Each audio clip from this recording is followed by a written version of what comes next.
if you are really looking for students to kind of create something extremely professional, something for publication, something publication worthy, you would want to do something along the lines of the Type 5. You go through basically all the revision steps, and the Type 5 never dies because you are constantly revising it.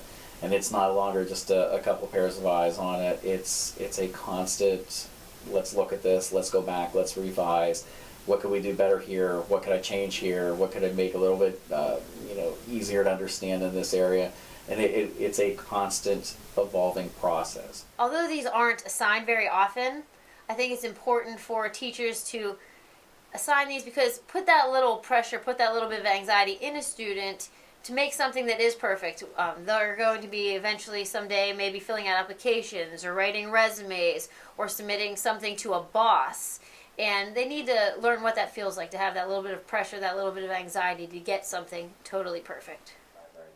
So Type 5 should not be assigned a lot, but sometimes they're very important. So in science, in the upper classes especially, we prepare students if they would become a scientist. And if you would become a scientist, you would have to write scientific journals.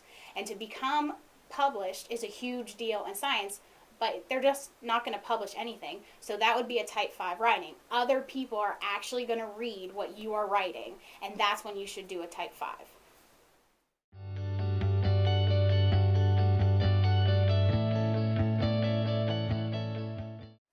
When somebody else is going to read your writing, so a resume, Type 5 writing, it has to be perfect. Other people are going to see it. Type 5 writing shouldn't be just something that the teacher and the student see, because there's no reason for it to be 100% perfect. Things we do in real life aren't 100% perfect, but if you're going to publish it, if you're going to take it somewhere, show it to people, put it as a presentation somewhere, then that should be a Type 5 writing. The one I gave was the college application essays, seniors. I think anything that would go out to the public to be published, maybe they're writing an article for the newspaper, or a press release of some sort on a fundraiser a kid has done. Anything where it's going to be in the public eye and not just peer edited or seen by the teacher. A Type 5 is a great way to do an editorial piece. Or if you're writing an article for a magazine, a newspaper, writing a letter to a senator or a representative, writing a letter to the president. Those are great things that would lend themselves to a Type 5. Anything that you would want to see published in the future, that would be something that would be a Type 5. Something that maybe you're going to send to a congressman, maybe you're trying to get some kind of legislation changed, some initiative you're trying to put together. Those are the types of things when the public's going to be viewing them and you want the attention of the public, you better make sure it is worthy of their attention. So it's something you don't just walk into, say, I'm going to do it and put it out there. You have to take the time. So it goes from a 3 to a 4, and then all of a sudden I'm going to make it a Type 5, but I got to get a whole bunch of eyes on it, and it's got to be really thoughtfully planned out and purposely put together.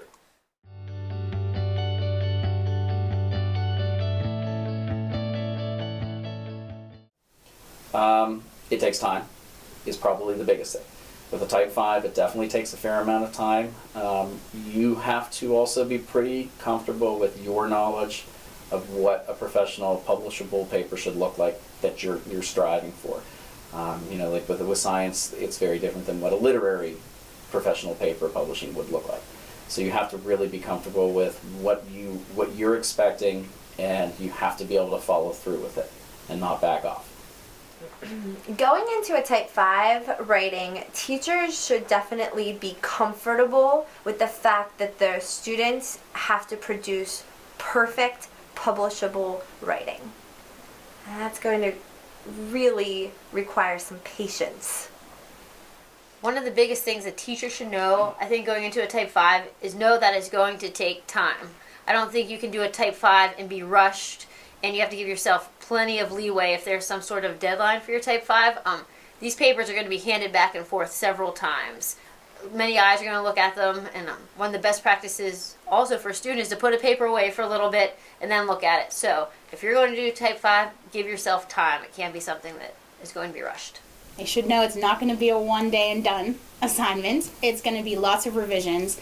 Might not be a 1 day, a 1 week thing, but you're going to want to look at it multiple times. It's going to take some time, maybe even do some things in between, just to give your brain a little bit of break from looking at that one assignment, and then 3 or 4 days later you look at it again and revise it and go back to it. It's going to be a very lengthy process, but it'll be worthwhile if you're actually using it for something outside of your classroom.